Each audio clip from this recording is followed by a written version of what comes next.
Hello बच्चों, आज हम आपको सिखाएंगे क्रिया के बारे में। क्रिया जो कि किसी काम को दर्शाती है, इसका अंग्रेजी ट्रांसलेशन है वर्ब। क्रिया को अंग्रेजी में वर्ब कहते हैं, वी आर वी। क्रिया को अंग्रेजी में कहते हैं वर्ब। जैसे इस वाक्य को पढ़ेंगे, दादी सब्जी काट रही हैं। दादी सब्जी काट रही हैं।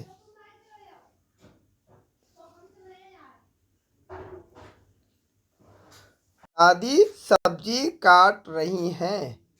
इस वाक्य में कौन सा काम हो रहा? काटना। ये जो काट रही है, ये शब्द काटने को दर्शाता है, और रही या रहा इस वाक्य का टेंस बतलाता है। दूसरा वाक्य देखेंगे हम। इस वाक्य में लिखा हुआ है, बच्चे पार्क में खेल रहे हैं। कौन सा काम हो रहा? खेलना। खेलना इस वाक्य में काम हो रहा है।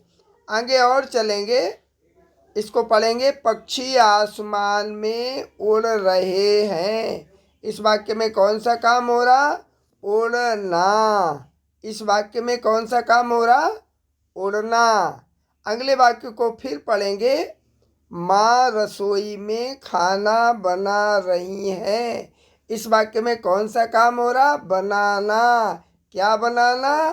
खाना बनाना। क्या बनाना? खाना बनाना। अब पढ़ेंगे इसको ऊपर के वाक्यों में। ऊपर के वाक्यों में रंगीन छपे शब्द किसी न किसी कार्य के होने का बोध करा रहे हैं। ये सभी क्रिया शब्द हैं। क्रिया का अर्थ है काम। क्रिया का क्या अर्थ है? काम। क्रिया का अर्थ काम है। क्रिया के बिना वाक्य कैसा रहता है? अधूरा। क्रिया के बिना वाक्य कैसा रहता है? अधूरा रहता है। आगे और देखेंगे, जिन शब्दों से काम करने या होने का पता चले वे शब्द क्या कहलाते हैं? क्रिया कहलाते हैं। जिन शब्दों से काम के करने या होने का पता चले वो शब्द क्या कहलाते हैं? क्रिया कहलाते हैं। वो शब्द क्रिया कहलाते हैं। और आगे चलते हैं, देखते हैं। बड़ा मज़ेदार वीडियो है, बड़ी आसानी से हमें क्रिया सीखने को मिल जाएगी। क्रिया शब्दों पर लिंग वचन कारक का प्रभाव। क्रिया है वो इस शब्द पर लिंग वचन और कारक का क्या प्रभाव पड़ता है। लिंग परिवर्तन होने पर, यानी अगर जेंडर चेंज होगा तो क्रिया पर भी परिवर्तन होगा। रोहन खेल रहा है। बड़े गौर से देखिए, रोहन तो खेल रहा है, और जब इसका लिंग परिवर्तन होगा, तितली उड़ रही है। तितली के साथ में हमने क्या लगाया? रही लगाया। और रोहन के साथ हमने क्या लगाया? रहा लगाया। कारक परिवर्तन होने पर भी देखो कितना मज़ा आता है। कारक जब परिवर्तन होता है, राम ने चम्मच से रसगुल्ला खाया। राम ने चम्मच से रसगुल्ला खाया। अगला देखिएगा, राम चम्मच से रसगुल्ला खा रहा है। तो इसमें परिवर्तन होने पर चेंज भी होता है। क्रिया का मूल रूप धातु कहलाता है। क्रिया को हम संस्कृत भाषा में धातु भी कहते हैं। क्या कहते हैं? धातु। क्रिया का मूल रूप क्या कहलाता है? धातु कहलाता है। क्रिया के मूल रूप में नानी ने भी जुड़ा होता है। इसमें प्रत्यय जोड़कर अन्य शब्द भी बनाए जा सकते हैं। क्रिया शब्द बनाए जाते हैं। जैसे लिखना, लिखना एक कार्य है। नेक्स्ट पढ़ना, नाचना, खाना, सोना, जगना, ये सब क्या है? क्रिया है। क्रिया के मूल रूप जिसको धातु कहते हैं उसमें ना नी ने जरूर आता है। यानी इसमें क्या प्रत्यय लगाया जाता है? ना प्रत्यय हम इसमें जोड़ते हैं। क्या जोड़ते हैं? ना जोड़ते हैं। ना जोड़ करके हम ना प्रत्यय जोड़कर क्रिया के मूल रूप को प्राप्त करते हैं। जैसे जाना, खाना, सोना, उठना, चलना आदि। क्रिया के भेद क्या क्या हैं देखिएगा।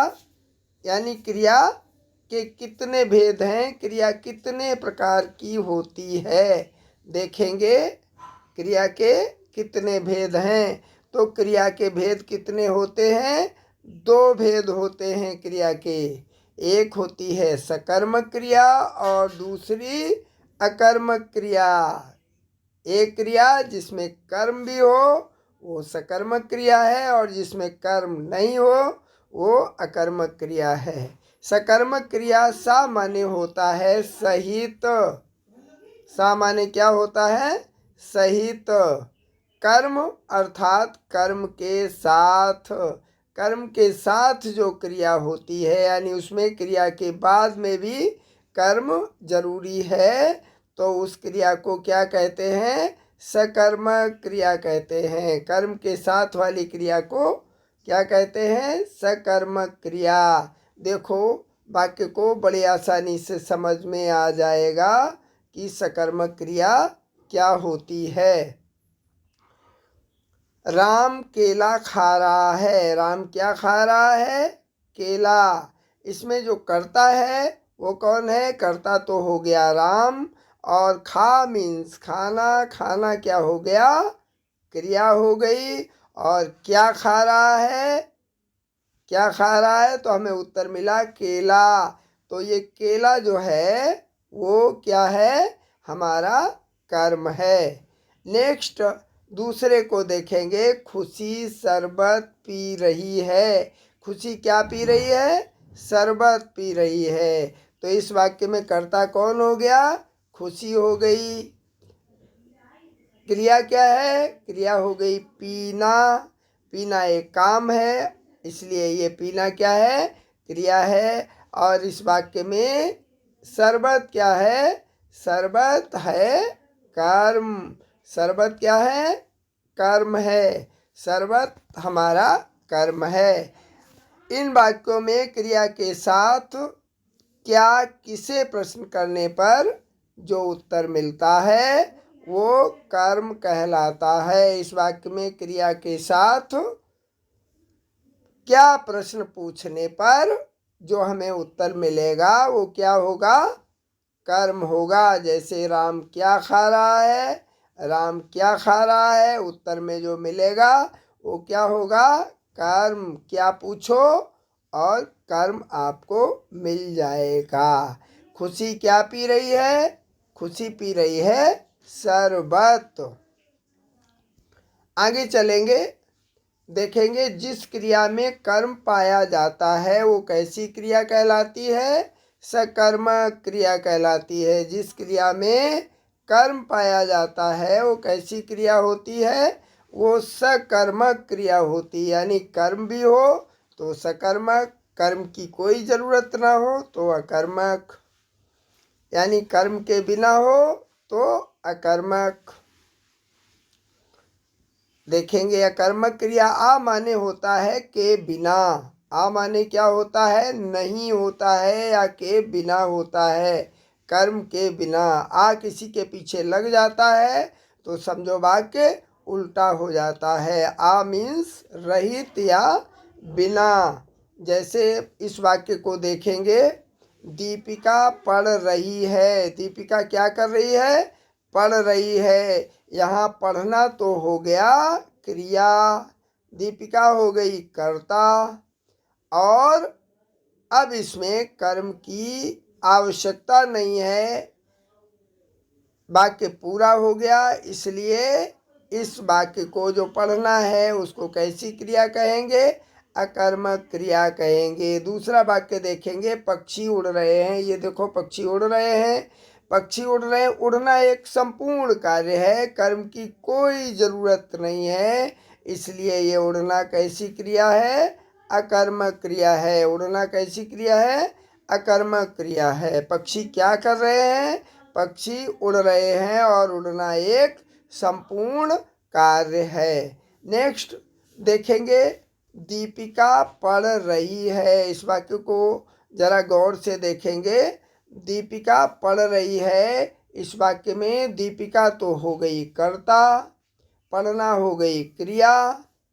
क्या पढ़ रही है? अब अगर इसका क्या का उत्तर हमें मिल जाता है तो कर्म का प्रयोग करना पड़ेगा, और ऐसी स्थिति में कर्म जब लगा देंगे तो यही पढ़ना सकर्मक क्रिया हो जाएगी।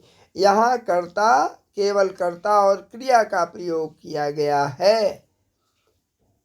आगे चलेंगे, जिस क्रिया में कर्म नहीं पाया जाता वो क्रिया कैसी कहलाती है? वो क्रिया कर्मक क्रिया कहलाती है। जिस क्रिया में कर्म नहीं पाया जाता वह अकर्मक क्रिया कहलाती है। समझ में आया? जिस क्रिया में कर्म नहीं होता वो कैसी क्रिया होती है? अकर्मक क्रिया होती है। तो जरा ध्यान देंगे, ध्यान देने योग्य बातें हमारे लिए क्या है? आकाश नहा कर सो गया। कुछ वाक्यों में दो दो क्रियाएं भी आ जाती हैं। आकाश नहा कर सो गया, यहाँ देखो दो क्रियाएं हैं, एक तो नहाना काम हो गया, दूसरा सोना काम हो गया। तो नहाना और सोना यहाँ दो कार्य हो गए, दो कार्य हो गए। ऐसे में दो क्रियाएं हो जाती हैं। उस क्रियाओं में जो बाद वाली क्रिया होती है वो तो मुख्य क्रिया होती है, बाकी का टेंस होता है, और जो दूसरी क्रिया होती है वो हमारी केवल अनुवाद का सहायक होती है और संज्ञा बन जाती है। अंग्रेजी भाषा में इसी को ही जिरंड या इन्फिनिटिव भी कह लेते हैं। दूसरा वाक्य पढ़ेंगे, देखेंगे, वह खाना खाकर बाजार गया। इस वाक्य में भी दो क्रियाएं हैं, एक खाना और एक बाजार जाना। तो जो खाना है ये काम, बाकी का टेंस इससे कोई मतलब नहीं रखता। क्रिया मुख्य क्रिया है बाजार जाना, जो बाकी के सबसे अंत में होती है, बाकी की पहचान के साथ होती है, वो तो होती है मुख्य क्रिया, और बाकी बची हुई क्रिया संज्ञा कहलाती है। और इसको अंग्रेजी भाषा में हम जीरंड या जीरंड भी कह लेते हैं। आगे चलेंगे, कुछ वाक्यों में दो कर्म भी होते हैं। कर्म बड़े बड़े भी हो सकते हैं और भी ज़्यादा हो सकते हैं। जैसे इस वाक्य को देखेंगे, नानी ने रेहान को कहानी सुनाई। इस वाक्य में देखिएगा, नानी तो कर्ता हो गया, इस वाक्य का कर्ता है नानी, काम किया नानी ने। किसको सुनाई? रेहान को सुनाई। क्या सुनाई? कहानी सुनाई। तो सुनाना हो गई क्रिया, सुनाना एक काम, और कहानी और रेहान दोनों ही इस वाक्य के कर्म हो गए। जीवित कर्म को हम नियमता पहले रखते हैं, यानी रेहान जीवित है, एक व्यक्ति है या एक बालक है, और कहानी निर्जीव कर्म है, जीवित कर्म को हम पहले रखते हैं। नेक्स्ट सेंटेंस देखेंगे, राहुल ने आनंद को गाना सुनाया। इस वाक्य में भी दो कर्म हैं। राहुल तो हो गया वाक्य का कर्ता, और किसको सुनाया? आनंद को। तो आनंद तो हो गया कर्म, और गाना भी कर्म है, सुनाना एक क्रिया है, सुनाना एक क्रिया है। सुनाना कार्य हो गया, यानी क्रिया हो गई, बाकी के टेंस के हिसाब से होगी, और गाना एक कर्म है और आनंद भी कर्म है। जीवित कर्म को हम पहले रखते हैं, तो आनंद जीवित कहे, इसलिए हमने आनंद को पहले रख दिया। तो इस वीडियो में हमने क्या क्या सीखा, बड़ा गौर से देखेंगे। इस वीडियो में हमने क्या क्या सीखा। जो हमने सीखा है, काम बताने वाले शब्दों को क्या कहते हैं? क्रिया कहते हैं। जिन वाक्यों में कोई काम बताया जाए वो क्या कहलाता है? क्रिया कहलाता है। नंबर सेकंड, क्रिया के बिना वाक्य कैसा होता है? क्रिया के बिना वाक्य अधूरा होता है। क्रिया के बिना वाक्य का कोई मतलब नहीं, ना ही वाक्य पूरा होता है। नेक्स्ट देखेंगे, कारक, लिंग तथा वचन का प्रभाव भी क्रिया पर पड़ता है। यानी वाक्य के जेंडर यानी कारक और लिंग यानी जेंडर और वचन पर वचन का प्रभाव भी क्रिया पर पड़ता है। नेक्स्ट, क्रिया का मूल रूप क्या कहलाता है? क्रिया का मूल रूप कहलाता है धातु। क्रिया को धातु भी कहते हैं। नेक्स्ट सेंटेंस, क्रिया कितने प्रकार की होती है? क्रिया 2 प्रकार की होती है, एक अकर्मक क्रिया और दूसरी सकर्मक क्रिया। एक तो होती है सकर्मक क्रिया और दूसरी अकर्मक क्रिया।